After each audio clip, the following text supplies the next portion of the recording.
You ever scroll through a dating app, see a guy in his 60s and think, okay, he's still got hair, that's promising. And then you read his bio. Looking for someone real, not into drama. Sir, you're holding a fish in cargo shorts from 2009.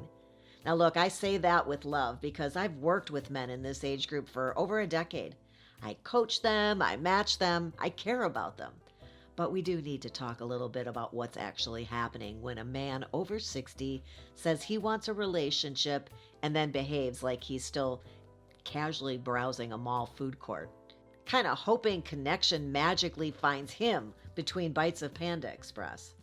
There are good men out there, great men, and there are confused men too, and some of them are both.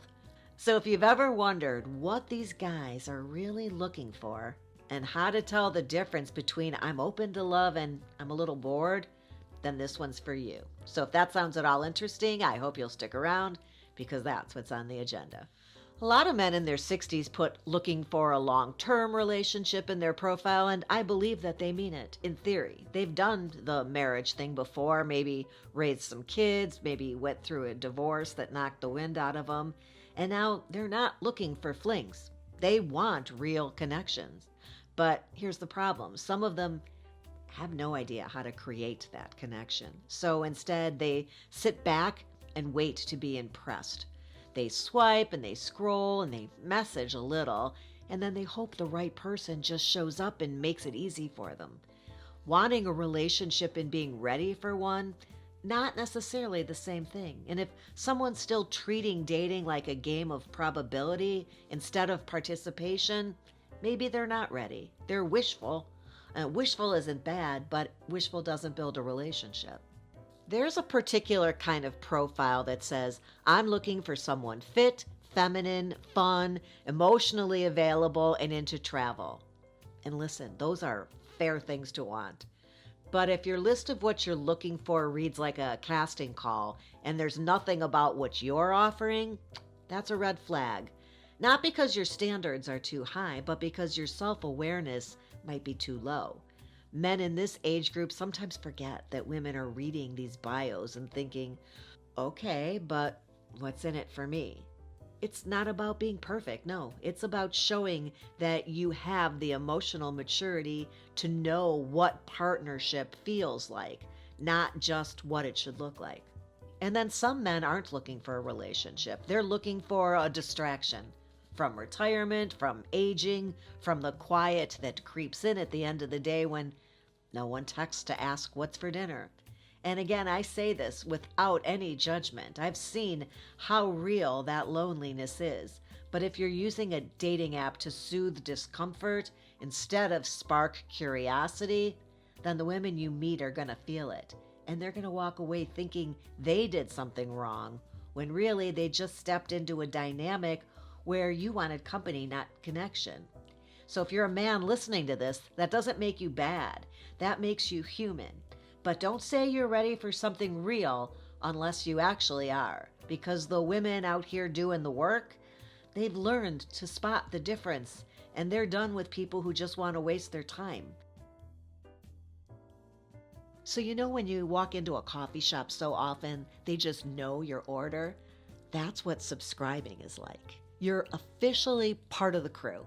And if you become a channel member too, it's like you got the secret handshake as a bonus. You instantly become one of the cool kids.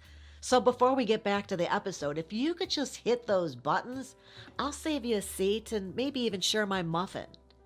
Okay, now back to the episode.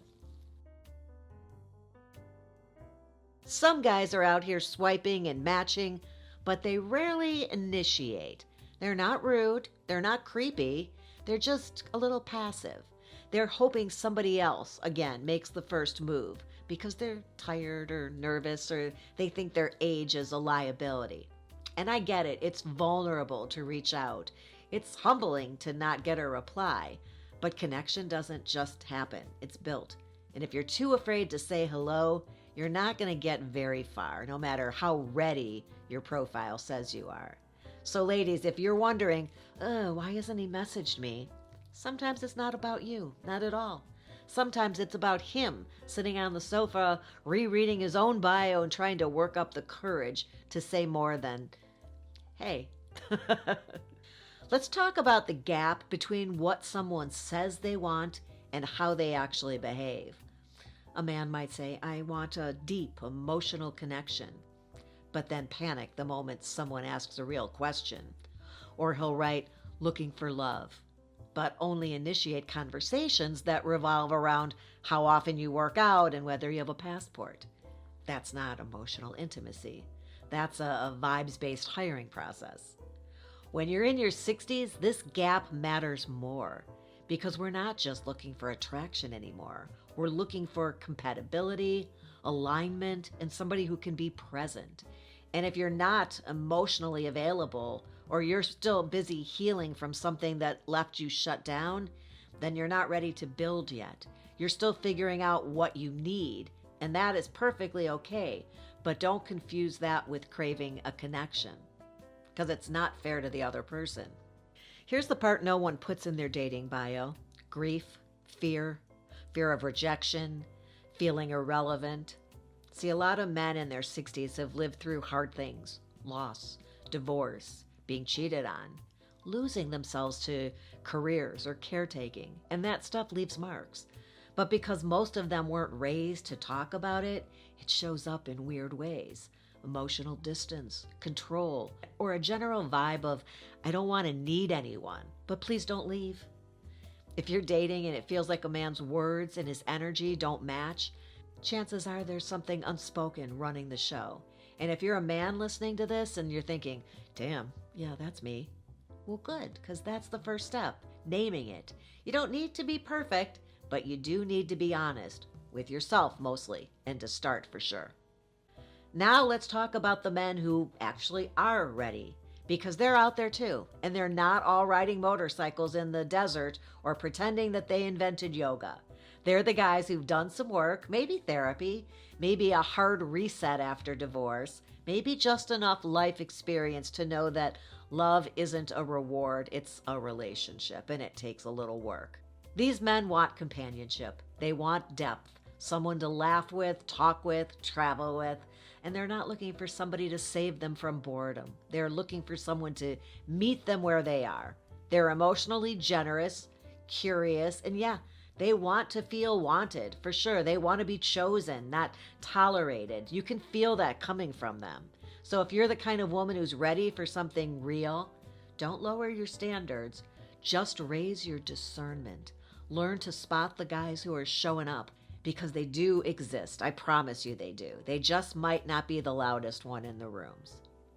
So if you're over 60 and dating, here's the truth. It's harder than it used to be, but it's also better because you're not playing games anymore. You know yourself better. And hopefully you're not wasting time chasing people who are still chasing their own validation.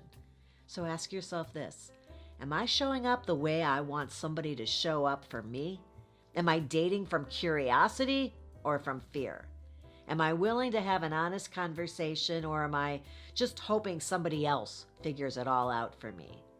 And if you're a woman listening to all of this, hearing all of this, and feeling seen, trust your gut. You're not being too picky. You're just finally noticing what real readiness looks like. Dating in your 60s isn't easy, as I said. It's not easy for anybody, but especially for men who were raised in a generation that didn't exactly teach emotional fluency. A lot of these guys are trying. Some of them are lost, some are healing, and some are just lonely and don't know what to do with it.